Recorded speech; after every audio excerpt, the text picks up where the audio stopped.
नमस्कार दोस्तों, हमारा नाम अंकुश जोशी है। आपका इस वीडियो में स्वागत है। बताएंगे आपको कि अगले 24 घंटों के साथ साथ अगले 10 दिनों में आपके इलाके में जो मौसमी गतिविधियां हैं वो किस तरीके रहने वाली हैं, कहां पर कितनी वर्षा की संभावना है और किस जगह पर बारिश की संभावना काफ़ी कम नज़र आ रही है।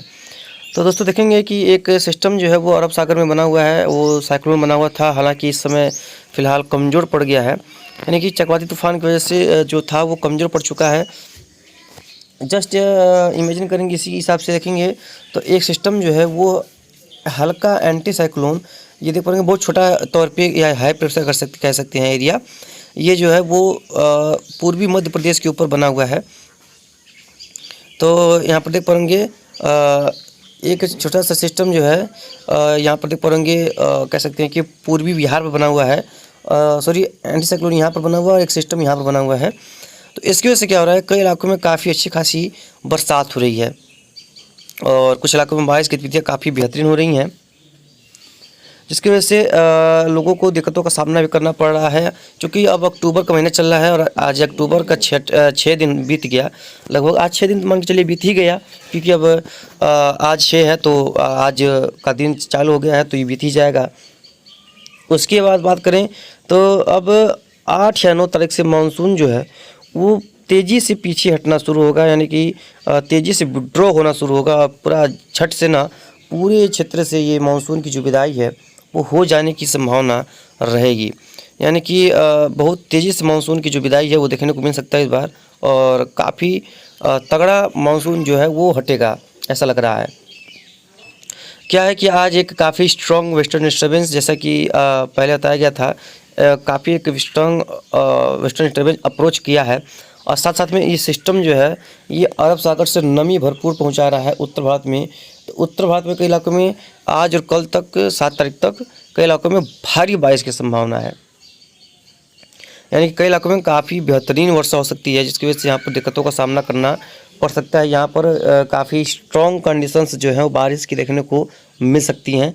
तो यहाँ पर आप लोग तैयार रहिए, क्योंकि कई इलाकों में काफ़ी अच्छी खासी बारिश आने वाली है। और आगे बढ़ते हैं, चलते हैं 7 तारीख के आसपास देखेंगे। तो 7 को देखेंगे, देखिए वेस्टर्न डिस्टर्बेंस एक लो प्रेशर एरिया के रूप में ये पंजाब के आसपास दिखाई पड़ रहा है और जो अरब सागर सिस्टम है यहीं पर दिखाई पड़ रहा है। चलेंगे 8 के आसपास देखेंगे तो जो वेस्टर्न डिस्टर्बेंस है वो यहाँ से वहीं पर रहने की संभावना है। और 9 के आसपास देखेंगे तो 9 के आसपास भी कंडीशंस लगभग वही भी दिखाई पड़ रही हैं। एंटी साइक्लोन 9 तारीख के आसपास देखिए स्ट्रॉन्ग होता नज़र आ रहा है और देखिए अरब सागर सिस्टम जो है वो भी धीरे धीरे अपना अस्तित्व खोता हुआ नज़र आ रहा है, यानी कि अपना अस्तित्व धीरे धीरे वो खो रहा है। एंटी साइक्लोन का जो प्रभाव है वो बढ़ रहा है। 9 के शाम को देखेंगे इस तरह का हालात। 10 के आसपास देखेंगे तो जो एंटी साइक्लोन है वो लगभग पूर्वी राजस्थान के ऊपर आ जाएगा और ये जो सिस्टम है वो अरब सागर में घूमता रहेगा, यहीं पर इसी दौरान इसी जगह पे ये बना रहेगा कई दिनों तक। और 10 के आसपास भी रहेगा और 11 के आसपास देखेंगे तो देखिए पूरी तरह से जो है वो एंटी साइक्लोन उत्तर पूर्वी राजस्थान, कभी पूर्वी राजस्थान, कभी उत्तरी राजस्थान, यहाँ पर घूमता रहेगा। और देखिए जो पश्चिमी हवाओं का जोर है पूरे भारत में कितना ज़्यादा प्रभावी है, यहाँ पर काफ़ी स्ट्रॉन्ग कंडीशंस में पूर्वी हवाओं का जोड़ है वो दिखाई पड़ रहा है। 12 के आसपास देखेंगे तो 12 के आसपास भी एक कह सकते हैं कि एक लो प्रेशर या सर्कुलेशन की स्थिति जो है वो उत्तर प्रदेश के उत्तरी भागों पर बनता नज़र आ रहा है। हालांकि इसकी वजह से बारिश वगैरह नहीं होगी, क्योंकि ये सिस्टम जो है बन तो रहा है, लेकिन देख पा रहे होंगे बंगाल की खाड़ी हो या अरब सागर हो, यहाँ पर नमी की मात्रा नहीं पहुँच रही है।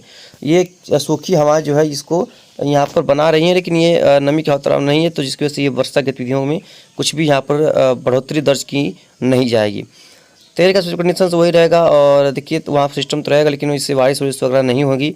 उसके बाद 14 के आसपास वहाँ पर ट्रफ बनेगी, तो भी आप देखिए बंगाल खाड़ी की कोई नमी आती हुई नज़र नहीं आ रही है।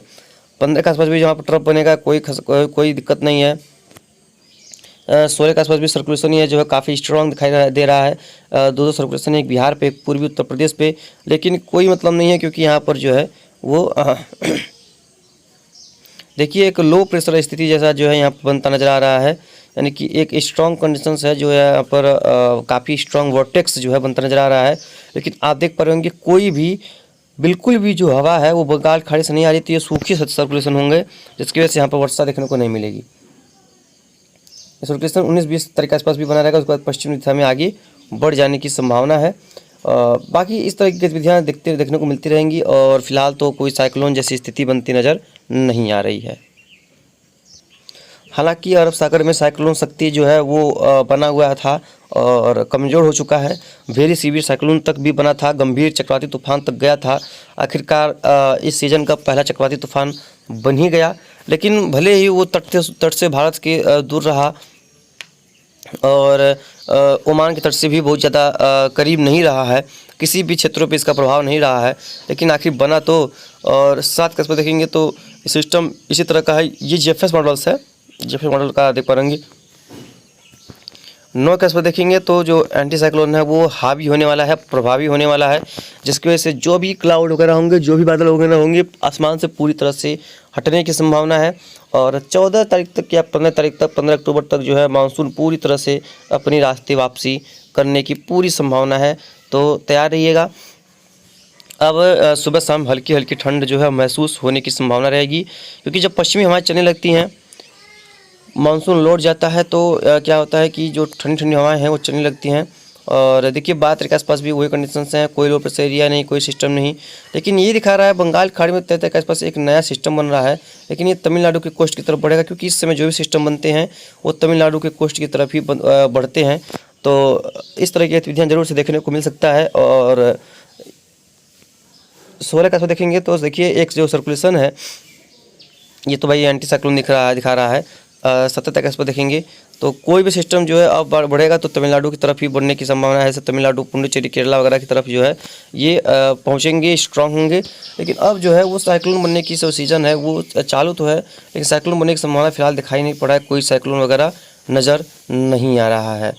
तो बंगाल खाड़ी हो या अरब सागर हो, किसी भी प्रकार से यहाँ पर साइक्लोन की गतिविधियाँ नज़र नहीं आ रही हैं। इस बात को आप लोग ध्यान दीजिएगा, अगर ऐसा कुछ होता है तो ज़रूर से अपडेट करेंगे। देखिए बादल, पिछले 1 घंटे में बादलों का जो कि मूवमेंट क्या रहा है, देख पा रहे हैं किस तरह से जो बादल वेस्टर्न डिस्टर्बेंस आया हुआ है, काफ़ी स्ट्रॉन्ग वेस्टर्न डिस्टर्बेंस दिखाई पड़ रहा है। इसकी वजह से यहाँ पर कई इलाकों में काफ़ी अच्छी खासी वर्षा हो रही है और आज शाम तक ये बादलों का जो प्रभाव है वो बढ़ेगा और कई इलाकों में वर्षा गतिविधियों में बढ़ोतरी दर्ज की जा सकती है। साथ साथ में देखेंगे तो उड़ीसा कोस्ट पे भी काफ़ी जो स्ट्रॉन्ग पैचेज बादलों का बने हुए हैं और पूर्वोत्तर में भी जो है वो कुछ इलाकों में बादल वगैरह बने हुए हैं, कई इलाकों में काफ़ी अच्छे खासे। साउथ में भी बादल बने हुए हैं, साउथ में जल्द ही वर्षा की गतिविधियों में और बढ़ोतरी होगी, क्योंकि यहाँ पर जो सिस्टम है वो बनने की संभावना है। मतलब कि मानसूनी हवाएं सेट होंगी, उत्तर पूर्वी मानसूनी जो हवाएं हैं वो सेट होंगी। और देखिए यहाँ पर एक साइक्लोन बना हुआ है, लेकिन अगर मानसून अभी वापस नहीं लौटता तो ये फिर से बंगाल खाड़ी में प्रवेश करता, एक नया सिस्टम बनाता। लेकिन अब ये क्या कर रहा है, यहाँ से ये जो है उत्तर की तरफ मूव कर रहा है और यहीं जो है इसका अस्तित्व समाप्त हो जाएगा। तो जो भी होगा इसके बारे में आपको लगातार आगे अपडेट करेंगे, कहाँ पर कितना वर्षा होगी, कहाँ पर कैसी बारिश की संभावना है। मिलते हैं इसके नेक्स्ट वीडियो में। धन्यवाद।